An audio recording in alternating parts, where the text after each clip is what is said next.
Move your bag. This is first class, not economy. That was the first sentence flight attendant Nicole Vance said. No greeting, no smile, just a cold tone and eyes sharp as knives. In front of her was just a black woman wearing a simple blazer and jeans, gently placing her backpack under seat 1A. Nicole didn't know who she was talking to. She also didn't know that just 12 minutes later, her career would end right on the jet bridge, in front of passengers' eyes and live phone cameras. That woman, Erica Thompson, wasn't just any passenger. She was the CEO of Horizon Air and owned 20% of the company's shares. And the crew's first mistake that day was underestimating a quiet woman who wasn't someone to be walked over. Comment below where you're watching from, and don't forget to subscribe to the channel for more inspiring stories like this. 1:56 p.m. Central Time, Gate C-17, Chicago Midway Airport. There's no team of assistants. No power suit. No one is calling her name over the loudspeaker. Just a black woman in a minimalist black blazer, dark jeans, low heels, and a small black backpack.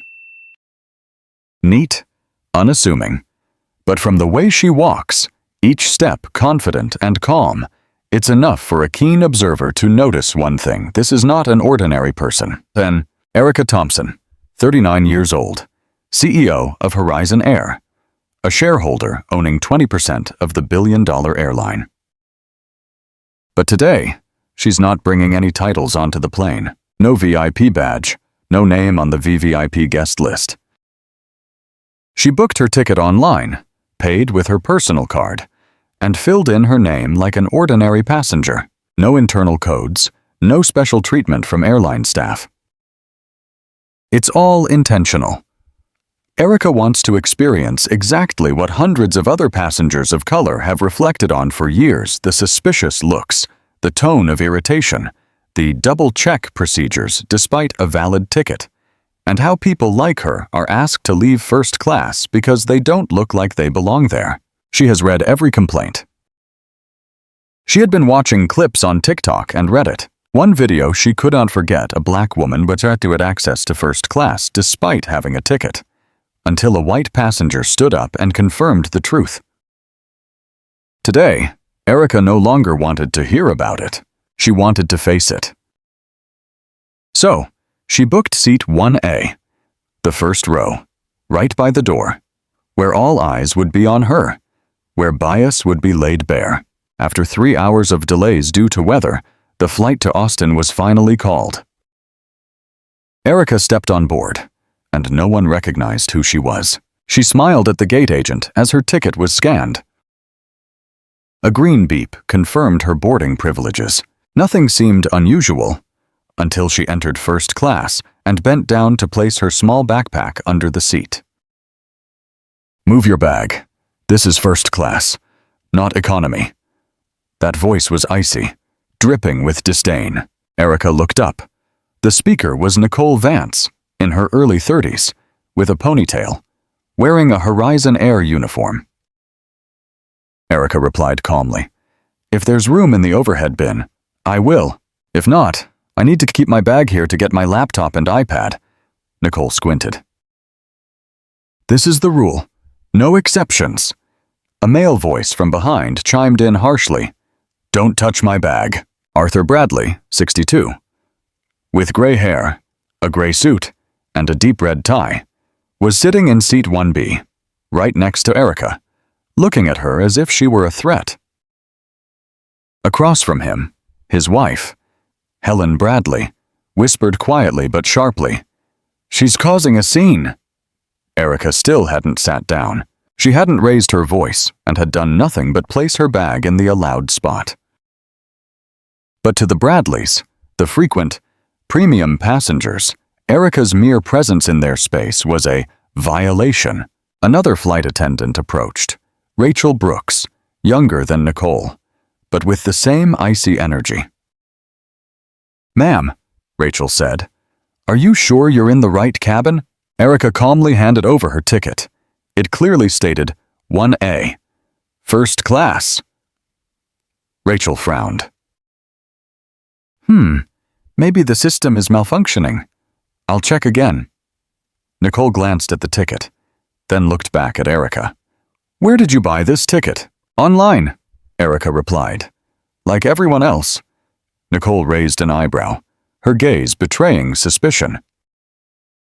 Please step aside. We need to verify the information. At this point, Erica took a deep breath. She wasn't surprised. She wasn't shocked. She felt it was right, just as she had read, just as passengers of color had reported. But she didn't back down. She didn't apologize. She simply said softly, "My boarding pass is legitimate, and your reaction is what I came here to witness." That moment, though small, would mark the beginning of a chain of events that would lead to the entire flight crew losing their jobs just 12 minutes later. Nicole Vance stood blocking the aisle, arms crossed. Her gaze seemed to say, "I don't need to check the system." "I've had enough."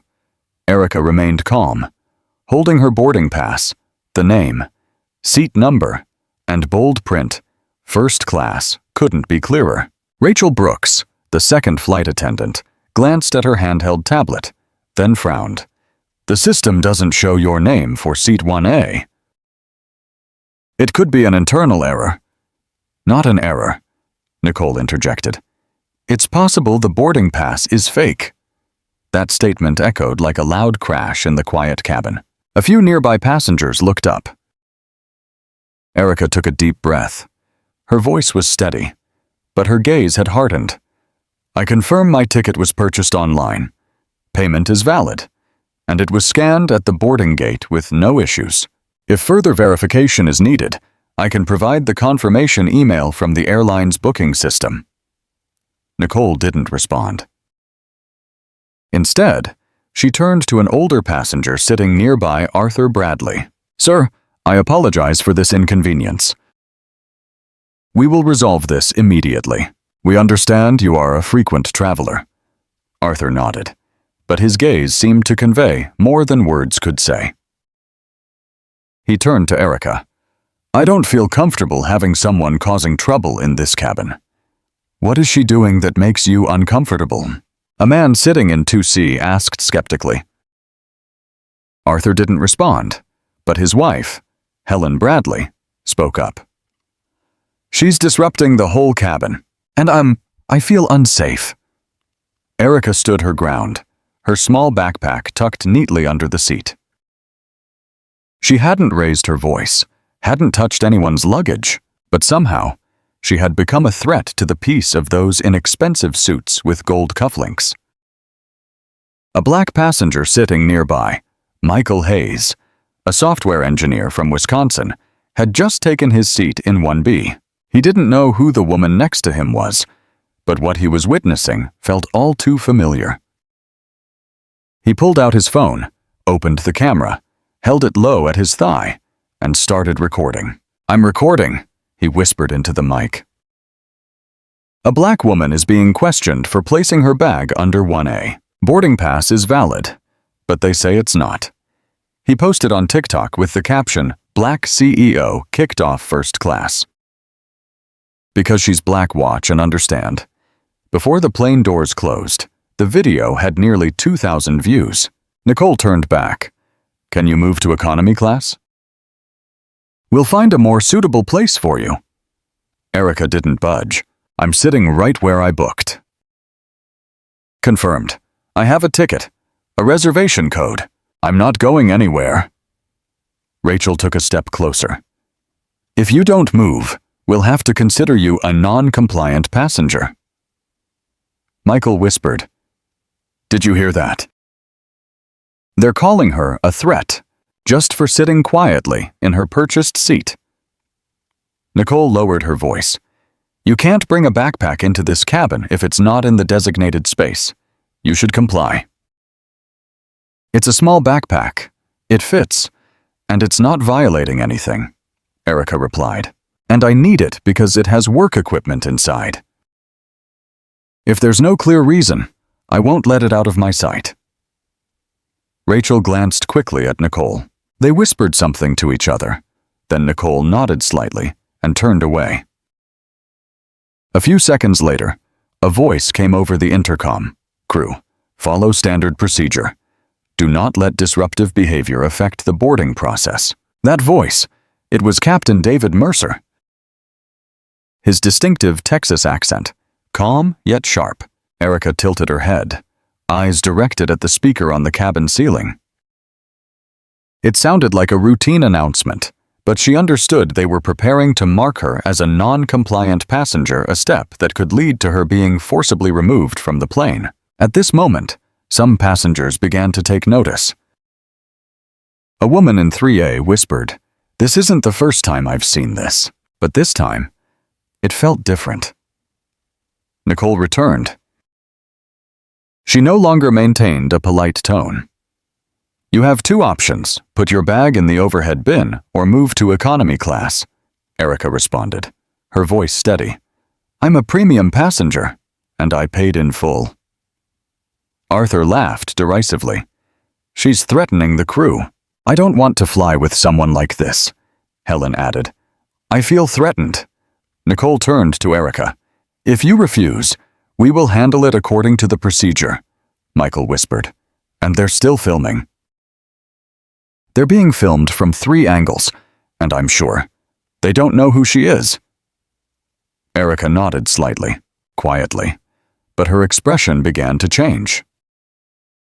A storm was forming, not loud, not fierce, but silently, sharply, like a cold blade. Michael Hayes was still holding the phone, the camera aimed low, his voice a near whisper to the person next to him. "She hasn't done anything wrong.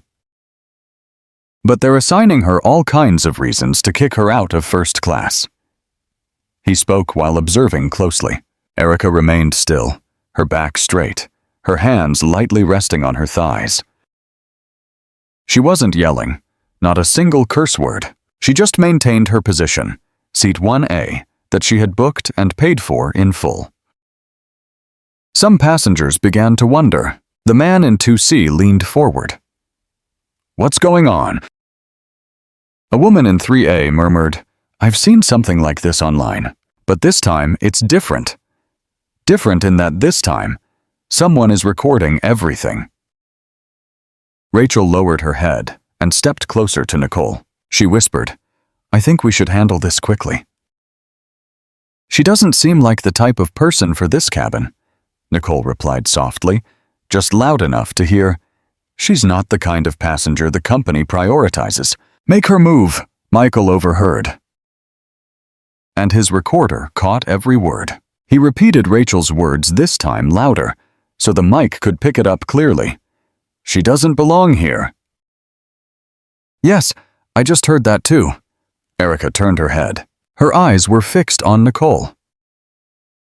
Not angry, not furious, but the look of someone who had confirmed what she always suspected: discrimination was not a guess. "It's a fact. I just heard you say that," Erica spoke up. "And he recorded it too." Nicole stiffened. Rachel hesitated. Michael nodded. "I got it. Everyone will hear that." The atmosphere in the cabin suddenly thickened. A woman in row 4 exclaimed, "Wait, is there racism here?" Another person pulled out their phone and started recording. Rachel tried to regain control.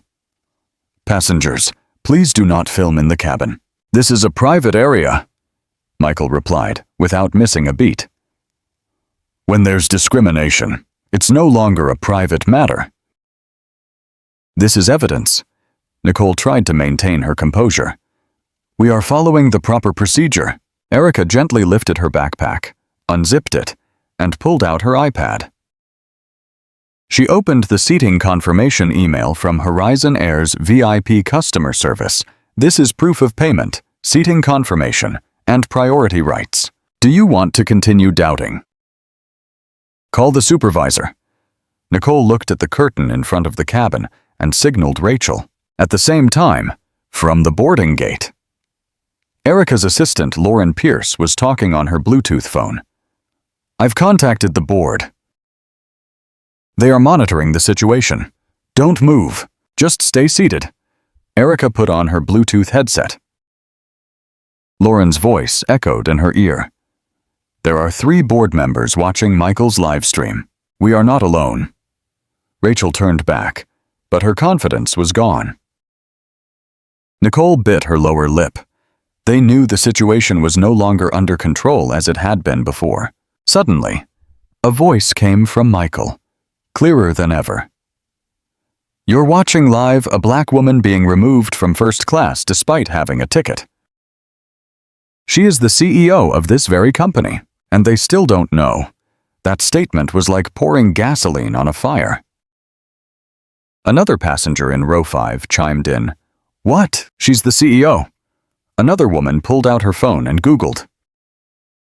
In a few seconds, Erica's face appeared in the search results. Erica Thompson, CEO of Horizon Air.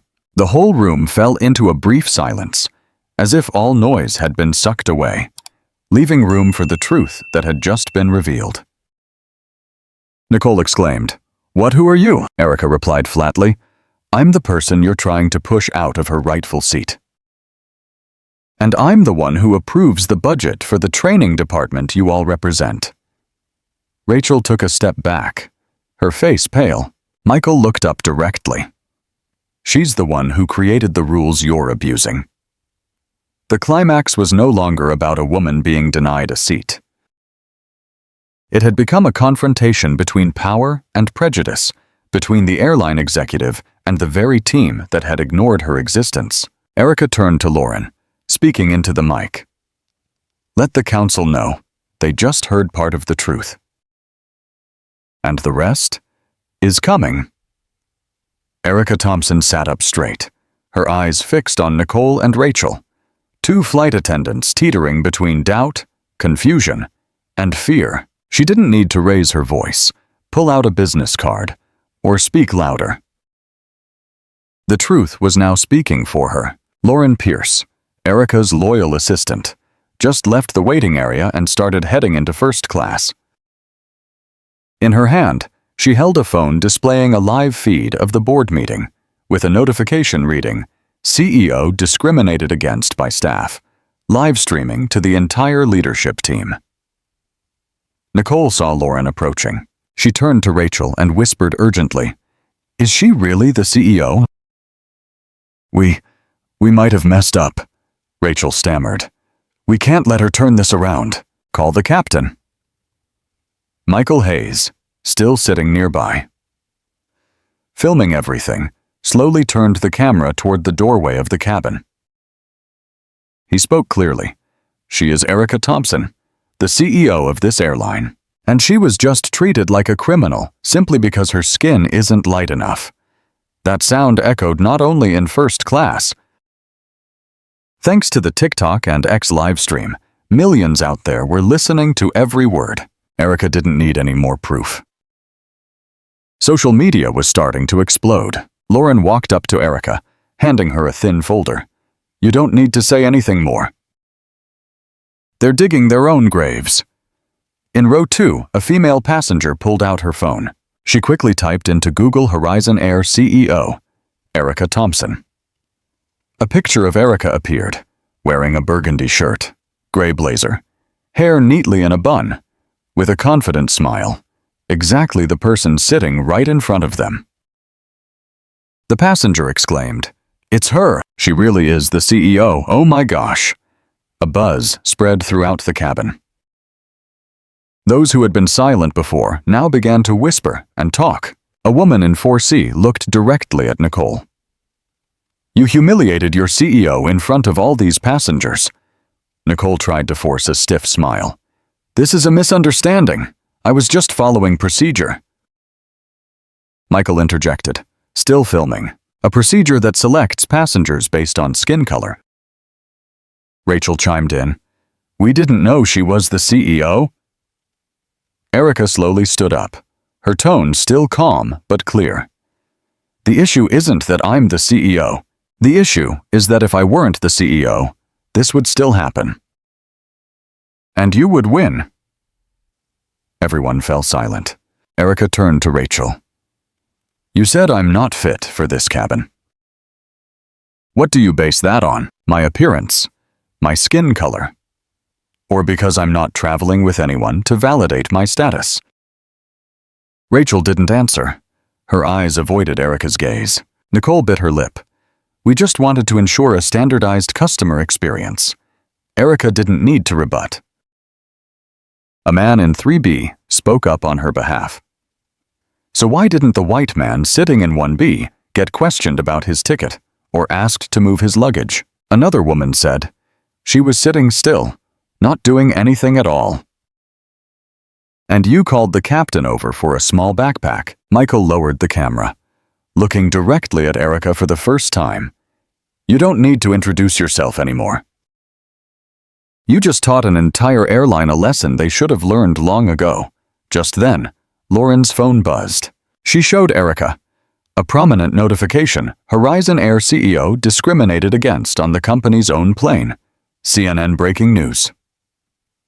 Erica let out a sigh.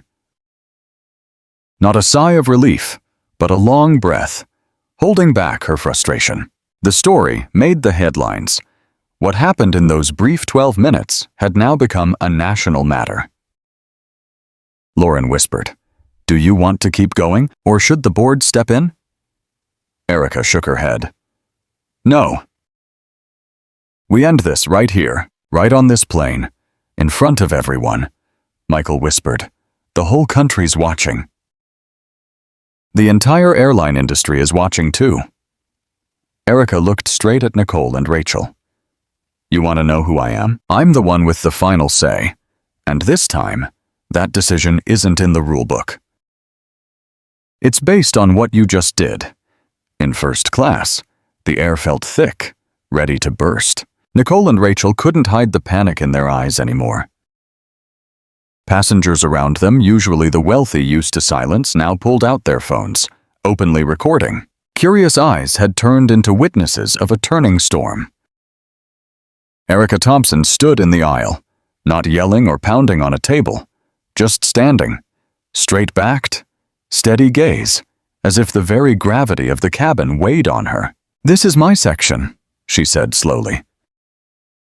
Not because I'm the CEO, but because I bought a ticket, because I'm a passenger, and because I'm here by the rules.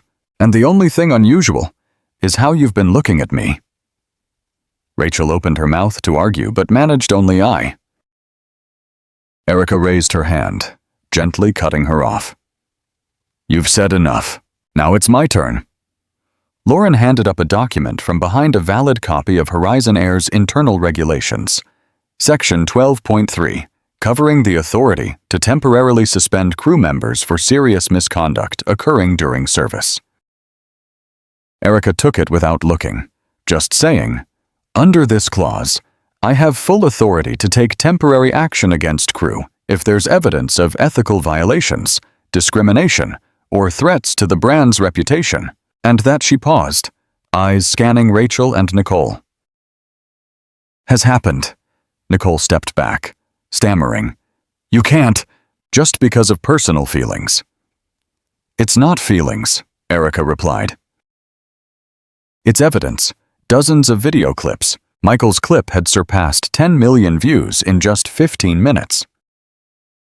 It was the voice of millions watching this moment, asking, Can black people ever be truly respected, even when they're the owners? Michael zoomed in on Erica for the first time. Speak up. They're watching. Erica nodded, eyes on the camera. This isn't just a seat section. This is a social position, a space where people think they can control others with bias and prejudice. Today, that ends. Nicole looked around, hoping someone would step in. But David Mercer, the captain, remained silent inside the cockpit. He didn't come out, didn't speak, didn't stand up for anyone. Silence is consent. A male passenger in a blue suit from seat 2D stepped forward. Ms. Thompson, I used to be a minor shareholder in the company, and I want to say you are not alone. Then a woman stood up at seat 3B. She never screamed, never caused trouble. And I see they're forcing her. I'm willing to testify. Voices started to join in. growing louder and louder. Lauren whispered. You want to suspend them right here? Erica nodded gently. In front of the passengers. In front of the public. In front of conscience. She turned to Nicole Flight Attendant Nicole Vance. I hereby notify you, with the authority of the CEO, you are suspended immediately from all duties on this flight and all future flights, until the internal investigation is complete. Rachel Brooks, you are also suspended immediately for complicity in discriminatory behavior and obstructing transparency. The entire cabin shook. Some passengers applauded. The silence was shattered by a sense of justice being restored. Nicole said, choking up, This is humiliation, no? Erica said each word clearly. This is the consequence. Lauren stepped forward and pulled a file from her bag. A temporary suspension notice, stamped by the HR director and digitally signed by the board. The documents were signed as soon as the board saw the initial video. Rachel snatched the paper, flipped through it, her face turning pale. Nicole stood frozen, as if she couldn't believe it. Michael turned to Erica, admiringly. You don't have to yell. You don't have to argue. Just stand still, and they'll collapse on their own. Erica nodded gently. No smile, no satisfaction, just a calm nod, as someone who's weathered the storm and stayed strong. Nicole still stood there, gripping the suspension paper tightly, her face pale as if all the blood had drained from her body. Rachel sank down into a flight attendant seat near the galley, covering her mouth, eyes red-rimmed. Silence fell over the cabin, but it was no longer the silence of fear. It was the silence before real power, the kind that doesn't need loud voices or arrogance to be felt. Erica stood tall, eyes facing the passengers. She didn't need to give a speech. What she just did was enough to convince everyone on the plane and the millions watching online. Michael looked at his phone. We've passed 15 million views. Hashtag Erica Thompson is trending at the top of Twitter. A man in seat 4B spoke up. I used to think things like this only happened to ordinary people. But apparently, even if you're a CEO, you can still be looked down on. An elderly woman in seat 5A quietly wiped away tears. Thank you, Miss Thompson. For not staying silent, for standing your ground. David Mercer, the captain, finally appeared, stepping out of the cockpit, looking awkward. Holding his cap in hand, he looked at Erica, then down at the floor. I don't know the whole story, he said softly. I only heard reports about a disruptive passenger. Erica didn't blink. And you ordered to activate the handling procedure without checking the facts, without verifying the passenger, without asking a single question. David said nothing. Lauren stepped forward, pulled out her phone, and played the recording again. This is when you gave the order to proceed with security protocol all over a backpack left under the seat. And here is Rachel telling Nicole, she's not the type for this cabin. David flushed red. I trusted the crew's report. And now, Erica said, you realize blind trust is no excuse. Nicole still stood like a statue. Rachel had bowed, murmured quietly, I just did what I thought was right. Michael couldn't hold back. What do you think right means? Is it kicking a black person out of first class because they don't look upscale enough? That question sent a chill through the cabin. Some passengers nodded quietly. They had seen it. They had heard it. Nothing left to hide. Erica continued. Clearly and calmly, flight attendants are not judges who decide on passengers based on appearances. They represent the brand, the experience, safety, and respect. And today, you have betrayed it all. A voice from the back row called out, exactly. Then another repeated, exactly. Lauren glanced at her phone and whispered into Erica's ear, The board meeting just ended. They've given you full authority. And the press is already crowded at the plane's exit. Erica didn't look back. She just closed her eyes for a brief moment as if paying respect to the confirmed truth, then opened them and looked straight at the crew. "I'm ordering you," she said firmly. "All of you, including Captain Mercer, to leave this plane immediately. HR is waiting at the gate. This is an emergency deployment order, and anyone who doesn't comply will face labor and aviation security consequences." David turned pale. "You can't suspend the captain." Lauren handed over an email titled CEO Authorization, Absolute Executive Power in Emergency Situations Regarding Image, Safety, and Personnel. Approved. Michael blinked and raised his camera higher. "This is history," he said. "The CEO just suspended the entire crew, right here on their own plane." Nicole started to cry. Rachel murmured, "I've lost everything." Erica stood there, not cold, not proud, just right. "You haven't lost everything because of me," she said, "but because of your own choices." And today, for the first time, the consequences have caught up to the right people. The moment Erica announced the suspension of the entire crew, a strange silence spread through the cabin. Not shock, but respect. A passenger in seat 2D, Mr. Thomas Avery, a financial company director from Dallas, stood up, adjusted his tie, and said loudly, "Ms. Thompson, I've flown over 2 million miles in the past 15 years. No one has ever dared to do this. You've changed the way we see leadership not just on paper, but in real life." A woman in seat 3C, named Maria, raised her phone. "I'm calling my daughter. She's studying law. I want her to witness this." A black woman not only kept her seat, but also stood for the truth. Applause began to break out here and there. Someone in seat 5A stood up and clapped. Then another person in seat 4B. In just a few seconds, the entire first-class cabin, once cold and silent, erupted into applause all at once. Erica said nothing. She just nodded slightly, just enough to say thank you. Not too much to seem like a performance. Nicole was still standing up front, her hands shaking. Rachel sat quietly, her face downcast. David Mercer, once in control of the plane, now could only tighten the strap in his hands, too afraid to look up. Erica turned to Lauren and quietly asked, "Is security ready?" Lauren nodded. 2 security officers from the company are waiting at the jet bridge. They've been informed about the decision to suspend the entire crew. The media is outside too. Michael pointed the camera toward the cabin door. Speaking softly, "No one will dare pull stunts like this again."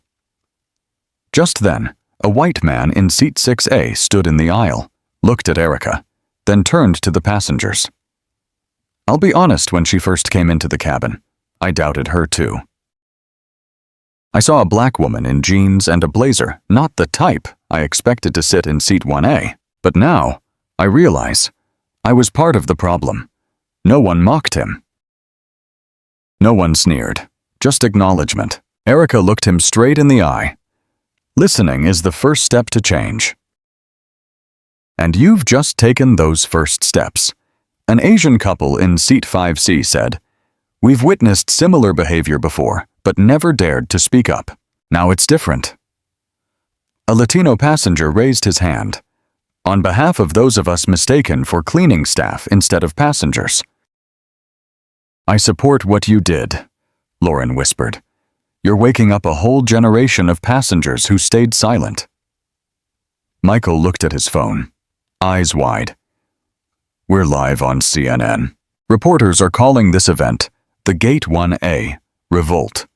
Erica sighed softly, then returned to seat 1A. But this time, she wasn't sitting alone. A passenger from the back row. A black woman, about in her 70s, stood up and gently placed her hand on Erica's shoulder. "You just did what my generation only dreamed of."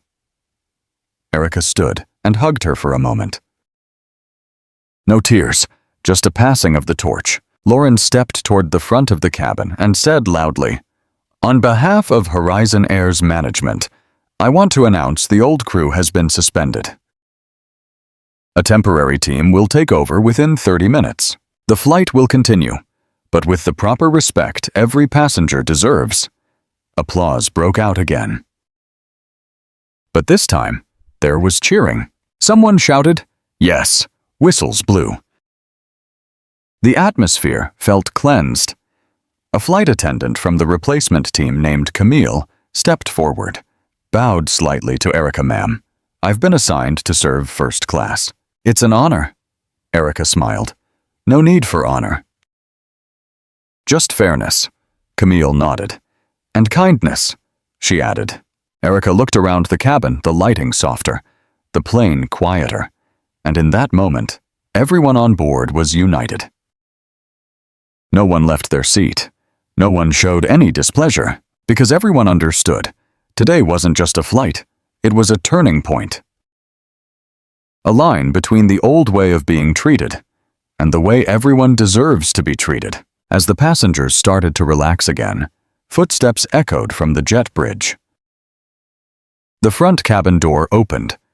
Two people in sharp business attire stepped in, carrying an unmistakable presence: Richard Ellison, a senior member of the Horizon Air Board, and Susan Caldwell, head of global HR strategy.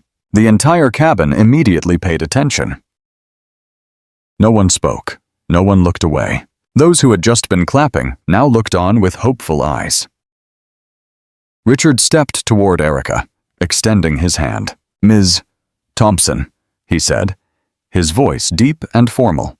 "On behalf of the Horizon Air Board, I hereby confirm full operational control of the staff, and this flight is now yours." Susan nodded, holding a thick file. "We have received enough video, audio, and passenger testimony. Right now, the company's legal department is proceeding with the official suspension of those involved." Lauren stood up from the front row and handed a phone to Susan. "Here's the recording of Rachel saying she doesn't belong in this cabin." Susan nodded. "I've heard it, and it will be included in the internal file sent to the Aviation Ethics Oversight Board." Erica looked directly at Richard. "I want more than just suspension. I want restructuring. Deep. From the ground up." Richard smiled faintly, but his eyes remained serious. "And you will have full authority to make that happen. The emergency meeting tomorrow morning will kick off the reform program. And you," he pointed at Erica, "will be the one in charge." A passenger whispered. She didn't just take back her seat. She took back the direction of the whole airline. Susan stepped up to the passengers with a microphone. "Ladies and gentlemen, on behalf of Horizon Air, I sincerely apologize for what you have witnessed. This is not the kind of company we represent, but today shows we need to take a hard look at everything." A young woman in seat 4C spoke up. "I will keep flying with Horizon, not for the airline, but for people like Ms. Thompson."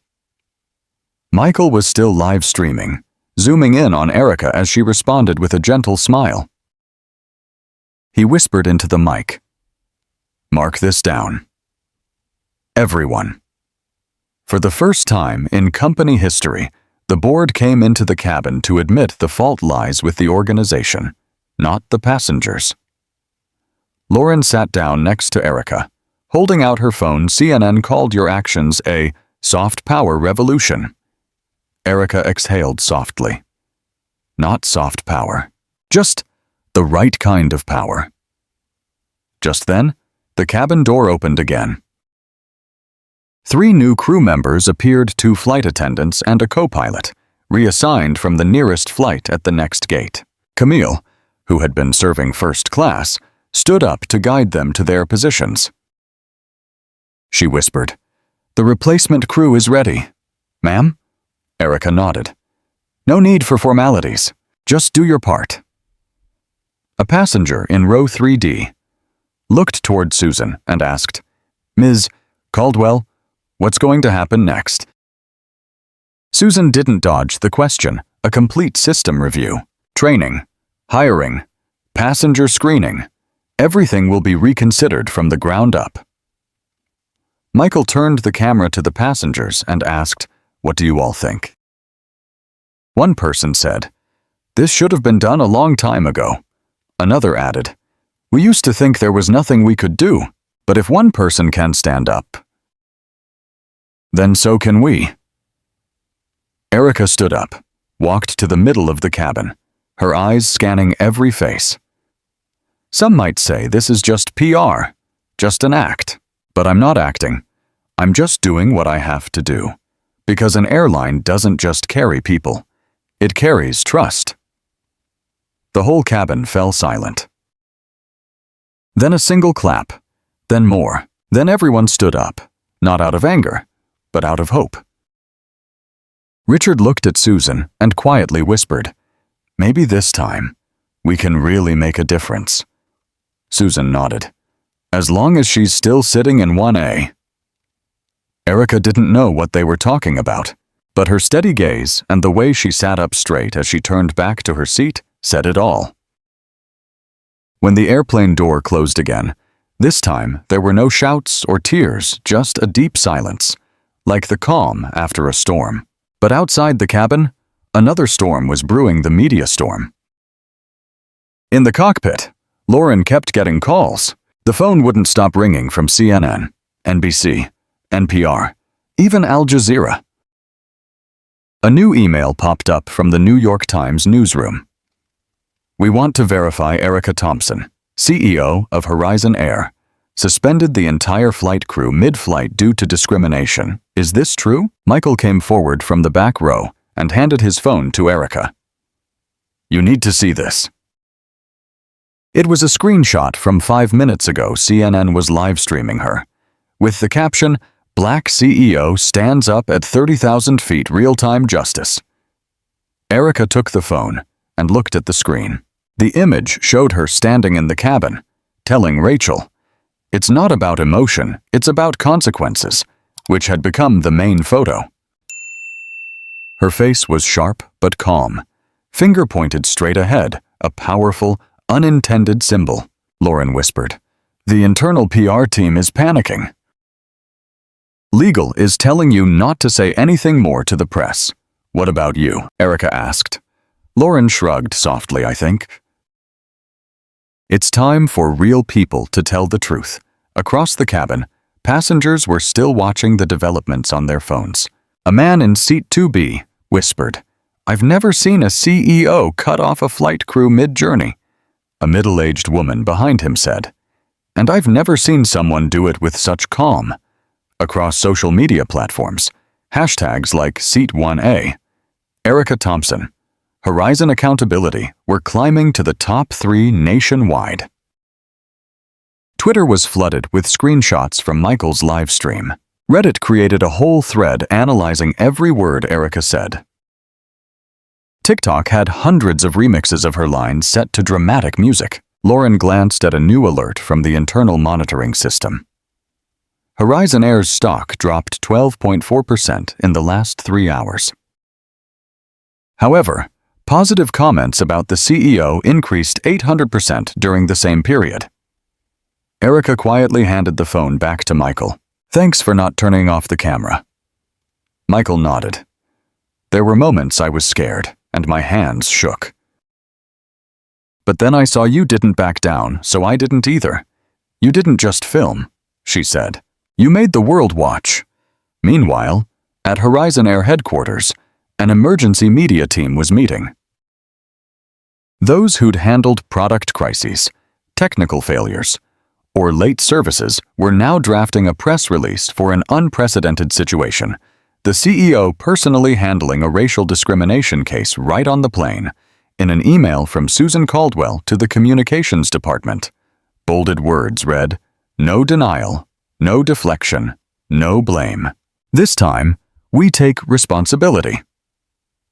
At the same time, Forbes posted a brief headline, "Erica Thompson, once known as a quiet leader, is now a symbol of redefining power, not through titles, but through actions. Michael whispered to Lauren as they scrolled through the latest articles. She's not just a CEO. She's become an icon.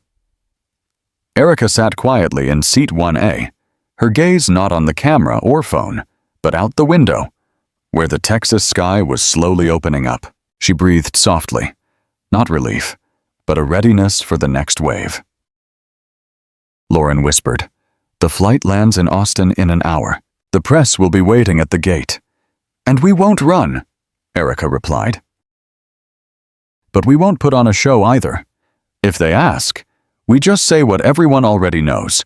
Justice doesn't need dressing up." A system alert popped up. Austin Airport security team requests media management support at Gate A17, confirming more than 20 reporters are waiting. Susan sent another message. "If needed, I can speak on your behalf." But Erica just typed back 3 words. "Let the truth." Michael looked up, hearing her repeat the familiar phrase, "We don't do what's right because it's easy. We do what's right because no one else wanted to do it." As the plane prepared to descend, the atmosphere in the cabin shifted. No more arguing, no more suspicious glances. Only silence remained, not out of fear, but out of respect. Erica sat up straight in seat 1A, her eyes fixed on the screen ahead, where the flight map showed ETA 11 minutes, Austin Bergstrom International Airport. She tilted her head and said to Lauren, "As soon as the wheels touch down, I want to announce a new policy." Lauren looked at her, fingers ready on the keyboard. "What's the policy?" Erica closed her eyes for a second, then opened them. "A total ban on any form of suggestion, implication, or training staff to judge passengers based on appearance, language, skin color, or attire. Call it the Zero Profiling Policy, Zero Profiling Mandate." Lauren nodded and immediately started typing. "Do we need board approval?" Erica said just one word. "No." A passenger nearby quietly said, "She just drew a new line for the whole industry." "Michael, sitting in middle seat 4B and still live streaming," whispered Erica Thompson, the woman who turned an insult into law. As the plane's wheels hit the runway, the sound echoed like a stamp, a milestone. At that moment, Lauren hit send. The new policy was sent to over 12,000 Horizon staff worldwide, along with a message, "If you've ever been told, trust your gut. From today on, that gut feeling must be replaced by principle." At Gate A17, the camera lights glowed brightly. Reporters crowded the aisle, but when the plane door opened, no one stepped out first. Erica stood up but didn't rush out. She turned to face the entire cabin. "Ladies and gentlemen," she said, "if anyone here has ever been doubted or sidelined just because they didn't look right, today, we've changed what right means." A round of applause broke out, not loud, but deeply felt. The middle-aged man who'd been silent since the start of the flight bowed his head and said, "I will teach my children about you." A girl about 9 whispered to her mother, "Mom, I want to be a CEO too." Lauren gently placed a hand on Erica's shoulder, ready. Erica nodded. They stepped out of the cabin door, bright camera lights shining right into her eyes, but she didn't blink. No face covering, no avoidance. Reporters rushed forward. "Do you want to apologize to the passengers? Do you think you overreacted? Are you afraid you'll be seen as abusing your power?" Erica raised her hand, not to block, but to claim space. "I don't apologize for protecting a passenger's dignity," she said. "I don't think I overreacted. I think I acted at the right time. And if using power to end injustice is wrong, then maybe we need to redefine what power means," a South Asian female reporter asked. "If you had one message for the global airline industry, what would it be?" Erica didn't hesitate. Don't fly high if in your heart you look down on those you see as beneath you. Michael stood behind, still live streaming, drawing thousands of views every minute. He updated Horizon Air officially announces the zero profiling policy. The CEO stepped off of the plane like someone resetting the industry standard. Inside the terminal, a representative from the Federal Aviation Administration (FAA) was already there. A man in a Navy suit approached, shaking Erica's hand. "We're launching a full industry review, starting with Horizon. You just set a precedent." Erica looked at him and said, "Then don't let it be just a reaction. Make it a system." Back at the hotel, once her room door closed, Erica sat on the sofa, took off her shoes, and stared at the TV replaying the moment she stepped off the plane. Running across the news ticker was the headline, "From Seat 1A to Industry Reform. Erica Thompson, the woman who stopped discrimination in the skies." Erica didn't smile. She didn't cry. She just repeated the thought that had been echoing in her mind all flight long. If they think a small backpack is a reason to put me down, then they don't understand the weight of self-respect. The next morning, before dawn broke over Chicago, Erica's phone kept ringing non-stop. Lauren arrived early for the meeting, holding a thick printout. "We're seeing 3 types of reactions," she said quickly. 1 praise, 2 silence. Dad passive resistance. Erica raised an eyebrow. "Who's in group 3? Lauren flipped the page. Midwest Airways just canceled the joint training contract. Bay Western stopped the passenger sharing agreement. And some flight attendant unions say you're mixing feelings with policy. Erica was silent for a few seconds. They call fighting discrimination emotional. Lauren nodded. "But there's a silver lining." Delta has proposed talks about a common policy. United wants to collaborate on sharing the zero profiling training model. Meanwhile, Twitter has exploded with a new hashtag #Seat1A standard, referring to a new ethical standard for the aviation industry. One user wrote, "If my airline doesn't commit to anti-profiling like Horizon, I won't fly with them anymore." At the same time, Michael's video hit 72 million views, translated into 14 languages, and became the most quoted content at a TED Talk conference in Singapore. Just 24 hours after the incident. At Horizon's headquarters, Richard Ellison, a board member, entered an emergency meeting room, his face tense. "Erica, you're becoming a national icon." And that's making some people nervous. Erica looked straight ahead. "I didn't choose to be an icon. I just chose not to stay silent." "Right," Richard said. "But when politicians start mentioning your name on TV, when rival airlines lobby to restrain the market impact of an unconventional CEO, this isn't just internal guidance anymore." Lauren interrupted. "What do you mean? Should we step back?" "No," Richard answered. "I mean, either you prepare to enter a bigger battlefield, or you step away from the media." Erica smiled softly. "If a policy demanding respect for people needs a media strategy, then we're in the wrong industry." A marketing director in the room whispered, "That line should be framed and hung in headquarters." In Washington, D.C., the chairman of the Civil Aviation Committee held an urgent press conference, officially stating the Horizon incident is not an isolated case. "It's a warning that the aviation industry needs a cultural overhaul," CNN reported CEO Erica Thompson, from Seat 1A to the national stage. Erica received a call from the company lawyer. There's a petition demanding an investigation into the crew dismissal process that day. They claim you didn't follow proper HR procedures. What about Michael's footage? It's enough to disprove their claims, but they won't stop. They want to paint you as abusing power due to personal emotions. Erica sighed softly. Let them try. I have something they don't, a whole cabin of witnesses. That afternoon, a major investor called from Tokyo, We're ready to increase funding for Horizon, he said. Not because you're black, not because you're a woman, but because you don't shy away when others are wrong. Lauren looked at Erica encouragingly. Since yesterday, you've received 112 emails asking to join the reform team, from former employees and even rival airlines. Good, Erica said. Send them this one question back.